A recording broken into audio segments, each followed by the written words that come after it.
Just before we get into the breaking down of the top 10 picks, mate, there were 27 pre-draft trades that resulted in exchanges of picks between teams. So I'll quickly just go into each of those 27 things. So just give me a moment. We'll break them down one by one. Is that all right? Yeah. I'll just go down to the shops for a second.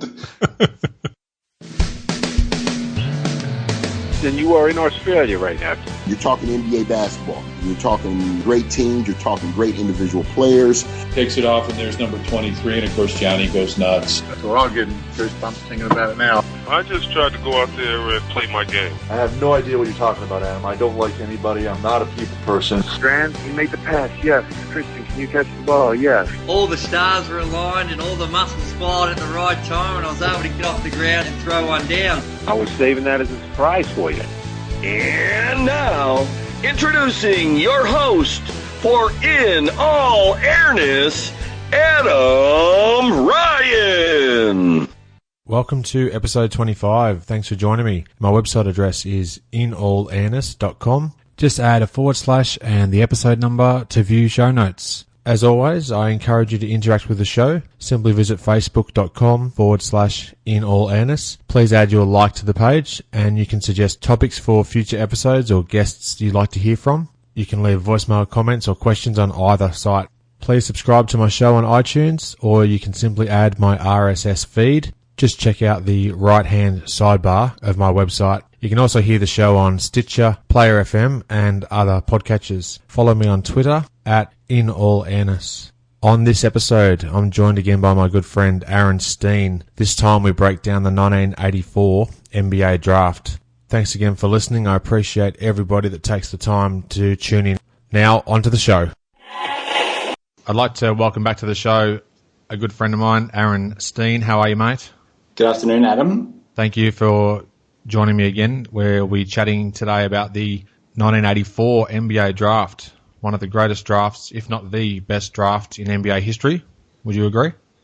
Without doubt, the greatest draft in NBA history, yes.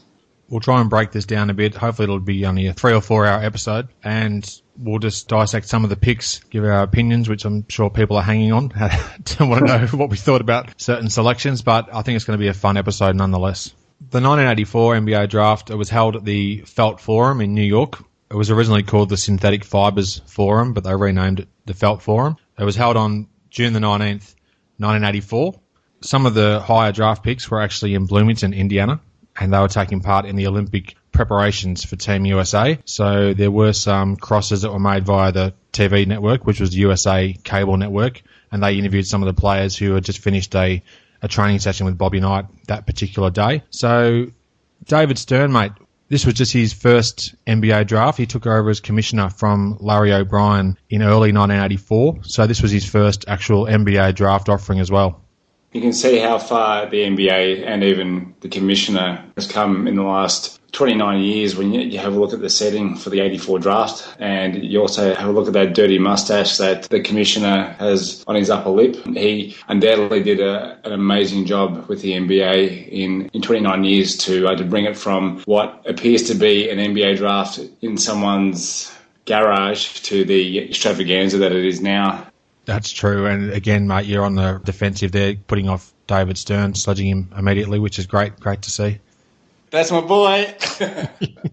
So, again, apologies to David Stern if you are listening to this. Aaron doesn't mean any harm to you. What I did notice, actually, mate, about this particular draft, when I watched it in the lead up to this chat, there was an alarming number of moustaches in the room. Oh, dear, yes. Did you notice how many moustaches there were? There was literally hundreds in amongst the crowd.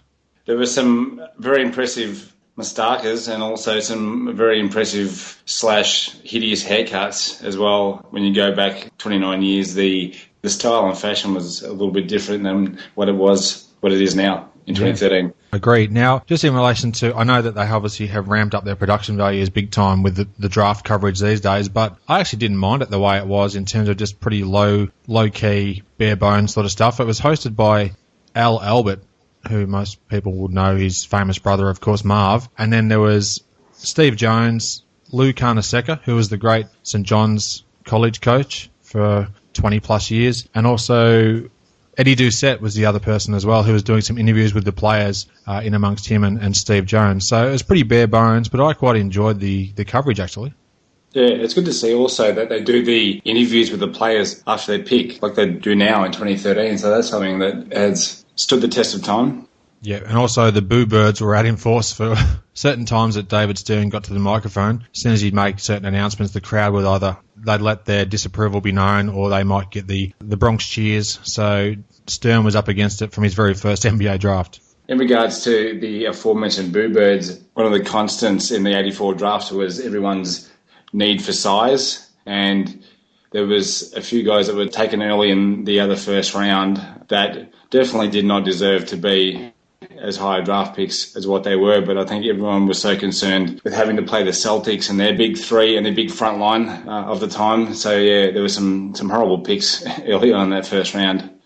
That's for sure. And also that's justified based on the first two selections, which we'll get to in just a moment. But yeah, there were a few jarring selections where you just thought, wow. That's in hindsight, I guess. They make their picks based on what they think are going to be great players going forwards, but unfortunately circumstances and situations do change. So looking back, it's a wonderful thing, I guess, hindsight. This was the last draft prior to the draft lottery that was introduced in 1985. Prior to this draft, Houston won a coin flip against the Portland Trailblazers to determine who would get the number one pick. Now, the Blazers only were in that coin toss because they had acquired Indiana's pick based on earlier draft maneuvers from some years prior. So the two worst records the season prior got to do the coin toss to determine the first pick. The Blazers got to call, they called tails, came up heads, and the rest is history pretty much.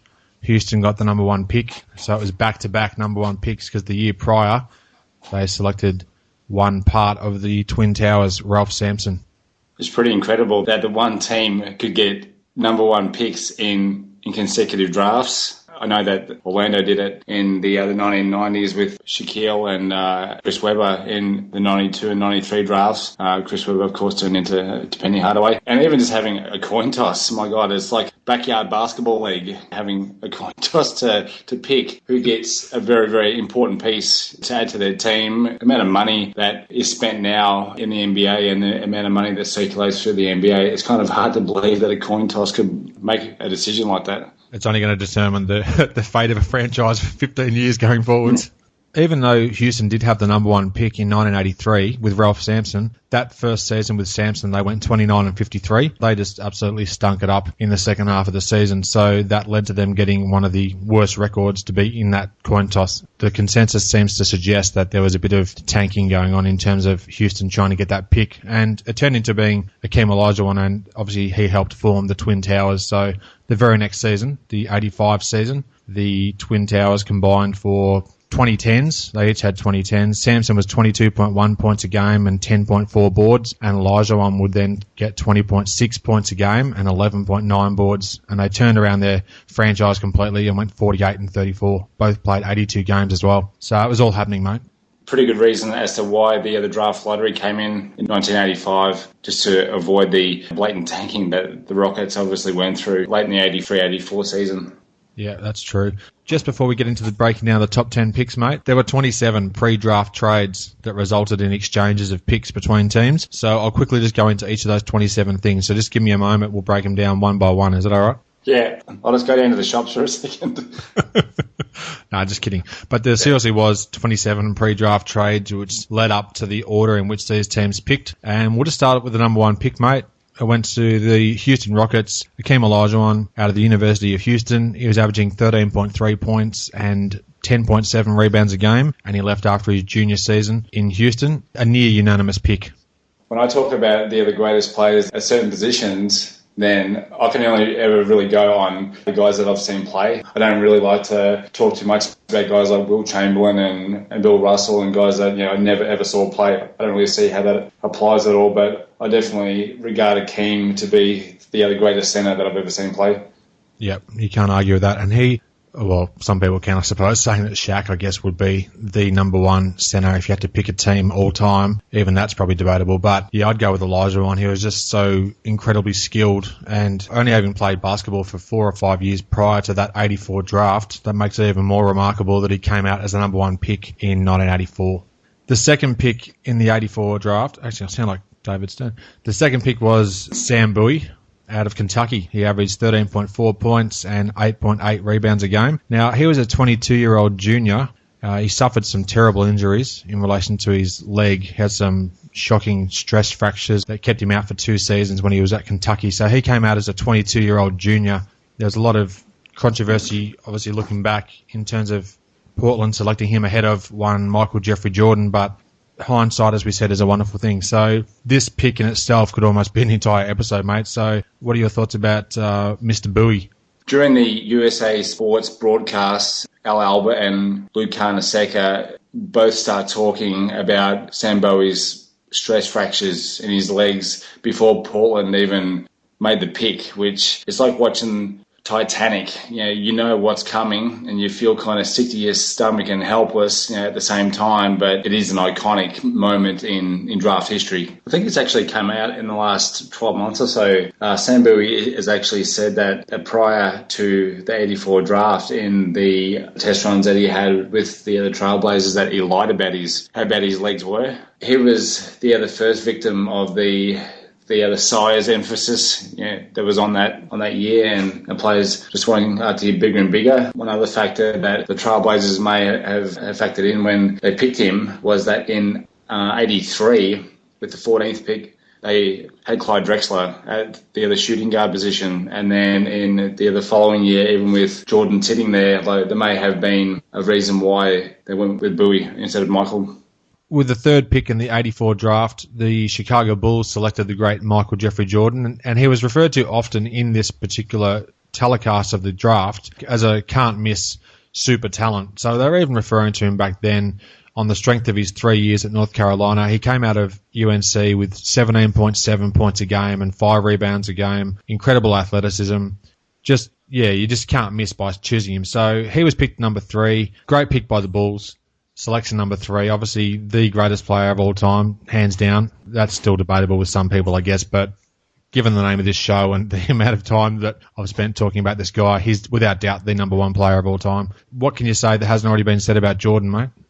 When you're talking about the other can't-miss guys in this draft, you hear the USA Sports TV broadcast, the amount of can't-miss guys that they talk about in this draft, including in the top 10, they had Lancaster Gordon and Leon Wood as can't-miss guys. But I guess in hindsight, you can look at MJ and he was definitely a can't-miss. And a travesty, hindsight's a very handy thing, but for him to have gone number 3 in that draft was quite funny to look back on now. Yeah, it was. Now, with Olajuwon having since become a Hall of Famer, of course, and having the fantastic career that he did, they certainly have many links, Olajuwon and Jordan, throughout their careers as well. In particular, given that Jordan retired for those couple of seasons, and that led to 2 Houston titles as well. So they are linked forevermore, I guess. But yeah, Jordan at number 3 was a steal for Chicago, I guess, as you'd say. Number 4 pick in the draft was Sam Perkins, another North Carolina Tar Heel. He finished his 4 seasons at UNC and had just under 16 points a game, along with 8.6 rebounds. So the Dallas Mavericks selected him with pick number 4. Long-armed Sam Perkins. Big smooth. Sam Perkins had a great career in the NBA. Perkins goes at number 4, so 2 North Carolina guys back-to-back. He had a very solid career, Sam Perkins, across many seasons. Yeah, when you look at some of the other draft picks around him, like Sam Bowie, Mel Turpin, the aforementioned Lancaster Gordon and Leon Wood, I think that if you look back on his career, that pick at number 4 was anything but a disaster for the Mavericks. Yeah. Let's move on to pick number 5. It was the round mound of rebound. Charles Barkley was picked from Auburn University, and he finished after his junior season. He came out into the NBA. He was averaging 14.1 points a game and just under 10 rebounds per contest. So the 76ers drafted him with pick number 5. Now we know that he's gone on to have a fantastic Hall of Fame career. Went up against Jordan in the 93 finals. Just missed out on getting himself an NBA championship a couple of times during his career, and is now obviously doing well for himself on TV, of course. But Sir Charles at number 5, looking back, mate, do you think that was a warranted pick?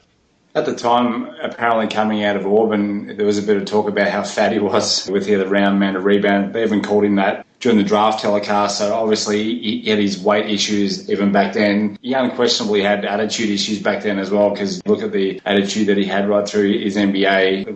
I'm sure that it didn't all of a sudden start when he turned pro. But again, in hindsight, the number 5 pick, one of the 4 Hall of Famers in the 84 draft. Yeah. At number 6, the Washington Bullets selected Mel Turpin. He was another Kentucky graduate, so along with Sam Bowie, Mel Turpin went number 6 to Washington. He finished his 4 years in college, averaging just over 12 points and a little bit under 6 rebounds per game. Given he was a top 10 pick, probably didn't really have the career that most people would have expected, including himself, I'm sure. He only played 5 seasons in the league and averaged about 8.5 points a game and 4.5 rebounds per game, so didn't really live up to the hype there. Mel Turpin was drafted by the Washington Bullets, but in a draft day trade was then sent to the Cleveland Cavaliers in exchange for Tim McCormick, who was another draft pick on that day, and Cliff Robinson. Not the Cliff Robinson that most people would know of, but another same named Cliff Robinson. He played 3 seasons in Cleveland before being traded to Utah, played there for a season, and then finished his career in 1990 with the Washington Bullets. So he ended up back at the team that did originally draft him.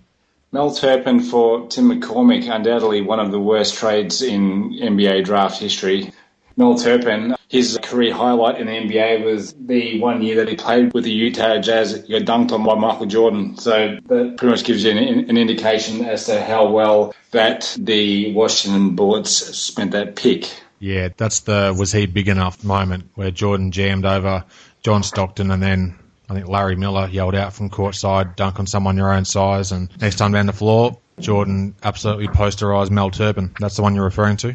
That's the one, brother. All right, so that was pick number 6. Pick number 7, one of my favourite players back in the day, Alvin Robertson. He was out of Arkansas, played for the Razorbacks. He was a junior when he left Arkansas to go to the NBA, and he was averaging 12.5 points a game along with almost 4 assists per contest, and was drafted to the San Antonio Spurs. Agree with you on one of my favourite players as well, and probably one of the most underrated guy to come out of that draft as well. Played in 4 All-Star games, was the 86th Defensive Player of the Year, was on 6 All-Defensive teams, is the only player in league history to have 4 games of 10 or more steals, and had 5 seasons of 3+ steals per game. And on top of that, he's one of the 4 players in league history to have a quadruple-double, which he did in 1986, and the only one of those 4 to have a quadruple-double, including steals. Great player. Has had his issues off the court over the last few years, but when you're talking solely about his NBA career, awesome player. Tough. And that's all from memory, isn't it, those stats you just read off? Yeah. Yeah. He's probably one of the few players that was awarded the Defensive Player of the Year award in the same year that he won Most Improved Player. So that's something that you would not expect having had happened too often before, if ever. So an incredible year. A great coming out party for him in 1986, which would have been his 2nd season in the league. I've heard on more than one occasion too that he was like a really tough guy to play against, very physical, very strong as well. Yeah, he had a good build for his size, so he was certainly one that could mix it up, and he was a very good defender, obviously having won that Defensive Player of the Year. A very solid player and one of my favourites back in that particular era. At pick number 8, the Clippers, and David Stern refers to them as the Clippers when he does the announcement, because at this stage they were in the midst of just having moved or about to move from San Diego, heading towards Los Angeles, but it hadn't actually been approved at that stage as far as I'm aware. So he just said the Clippers select Lancaster Gordon. He came out of Louisville, the Cardinals, 12 points a game, 2.9 boards a game. He played all 4 years at Louisville. Obviously, you'd have to say, with respect to Lancaster, that he would be the biggest bust of the 1984 draft. There's no other way of looking at it, really.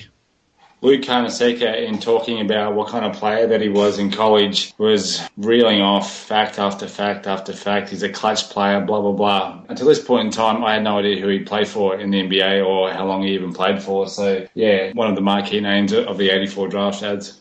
Yeah. Now, he played 4 seasons for the LA Clippers and notched up just over 200 games. Very modest averages, 5.6 points a game, 1.3 rebounds, 1.5 assists. You know, nothing inspiring there, and I guess probably just the wrong player in the wrong situation in terms of going to a team like the Clippers, perhaps, and he was out of the league within 4 seasons. So another wasted pick there for the Clippers, unfortunately, I guess. Let's have a look at pick number 9, the Kansas City Kings, who would later become the Sacramento Kings. They selected Otis Thorpe, OT, out of Providence, and he was a 4-year player at Providence, and he averaged over 14 points and 8 rebounds per game. He went on to have a very long and rewarding NBA career, played for numerous teams, but was a great contributor to many different franchises across his entire stay in the NBA.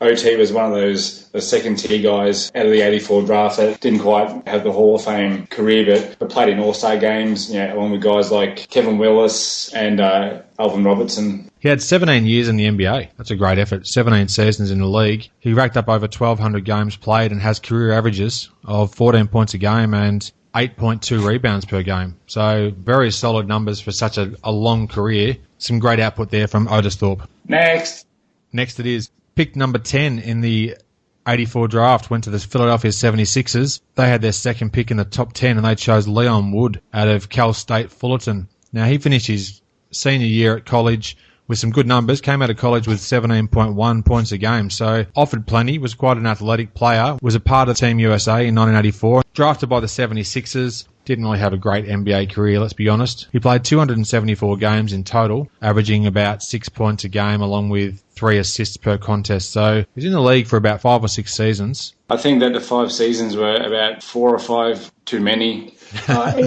In the lead up to having this chat with you, Adam, I actually confused Leon Wood with David Wood, who later played for the other Houston Rockets. So I was quite confused why I wasn't looking at a white guy on the screen when I was watching the 84 draft on YouTube. And it's never a great sign for a top 10 draft pick if he actually is confused for a completely different player from a later era either. So that doesn't bode well for his tenure in the NBA. That rounds out the top 10 picks, mate. So that was the 84 draft, the top 10 selections, but there are quite a few other notable players, of course, that came from this draft, and we're going to talk about those now as well. There were 7 NBA All-Stars that came out of this draft. We've mentioned most of them already.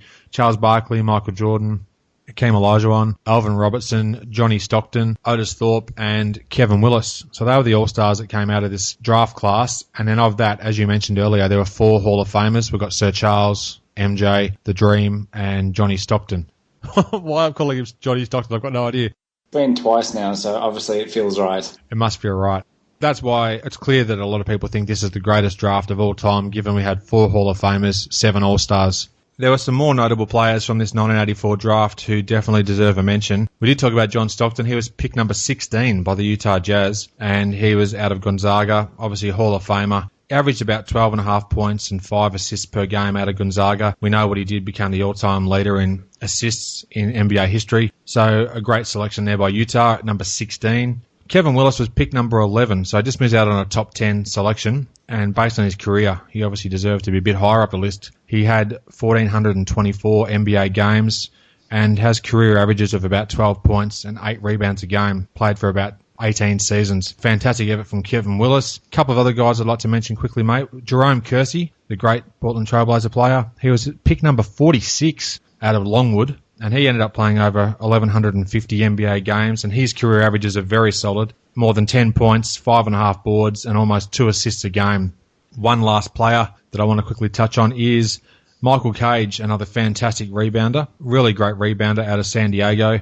He played over 1,100 NBA games and averaged 7.3 points and 7.6 rebounds a game. He was selection number 14 to the Clippers. A couple other quick ones too, mate, even though I said that was my last one. Vern Fleming, Jay Humphries, Tony Campbell and Ron Anderson were a few more of the notable players who were picked in this draft. I'm obviously overlooking some by not mentioning others. Anything you'd like to add about any of those guys or others? Michael Cage, the 1988 NBA leader in rebounding, who famously won the title from Charles Oakley on the last game of the season. And Jerome Kersey was a key member of some really, really good Portland Trailblazer teams in the late 80s and early 90s as well. When you're talking about steals in the NBA draft, a guy that for his entire NBA career, I couldn't stand the guy, but John Stockton, to have had the career that he had, to play 19 years, he missed only 22 games in total in that 19-year period, which included 18 in one season, 97-98. He is the NBA's all-time leader in assists at 15,800 assists, which is the 3,800 assists more than the guy At number 2, a very crafty player, very clutch player, one of the top 50 players in NBA history, and as I mentioned before, a steal at number 16. I think one thing that should be touched on with the 1984 draft, Philadelphia had 2 selections in the top 10. They obviously got a great future Hall of Famer in Charles Barkley, but they lucked out getting Leon Wood. Now, in Australia, lucked out means the opposite of what it does in the US, so it's not a good thing if you've lucked out. Leon Wood, unfortunately, if Philly had landed another super player that you would expect to hopefully get with a top 10 pick, they really could have set themselves up as a franchise for the next 7 or 8 years that Barkley was there. So that was something that they missed out on. Do you agree or disagree? No, I do agree. Who they would have picked, though, with that number 10 pick that they used on Wood, though, is another thing, because they already had a very good point guard in Mo Cheeks at the time, so they probably would not have looked at John Stockton, and they were already pretty big, I think, with guys like having chosen Barkley at number 5 and Moses Malone, among others, Bobby Jones, whatnot. So to pick up, or who they would have picked up, is up for debate. Fair point, mate. A couple of other random bits and pieces from the 84 draft. My favourites. I love the random bits and pieces.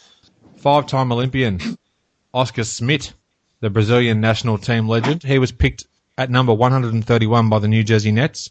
Never actually played in the NBA, and I don't know if that was by choice or I'm not sure what the circumstances were behind it, but he didn't actually play in the NBA. He was selected, though, at pick number 131. A couple of other interesting things to note. The Chicago Bulls actually selected USA Olympic hero Carl Lewis at pick number 208, which was a novelty, I guess. I'm not too sure what to even make of that, but they picked him at number 208. He obviously stayed on with Team USA and went on to win many gold medals for the USA team at the Olympics. But that was an interesting selection. And then for our Australian-based listeners, Steve Carfino, who did play at Iowa in college, was selected at pick number 139 by the Boston Celtics. Now, he's Australian-based now and lives in Australia. Australians are quite familiar with who he is. Anything you'd like to add there, mate, about those particular aforementioned players or anybody else?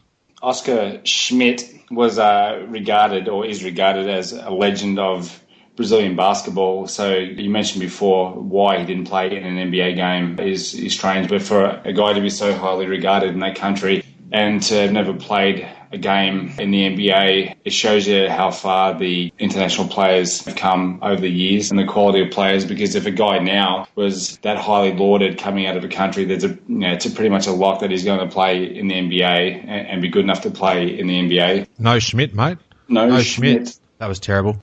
Along with Steve Carfino, you also had 2 other guys who played in the NBL here in Australia, in Cecil Exum, who went with pick number 194, which in itself is amazing that they had 9 rounds in the NBA draft back then. But you also had Mike Mitchell, who went in the 9th round, pick 205, who played for quite a while in the NBL here in Australia. And of course, Australia's own Steve Carfino, who it must be said that his position in the top 5 worst commentators of all time, it has to be mentioned. He did an interview with Shaquille O'Neal after Shaq's rookie year. He came over to Australia for a promotional tour with Reebok, and Carfino did an interview with him, and I've never seen a worse interview conducted in my entire life. He was also the guy that tried to bring all of Ahmad Rashad's sayings and catchphrases from Inside Stuff in the US into Australian basketball and just really made a fool out of himself.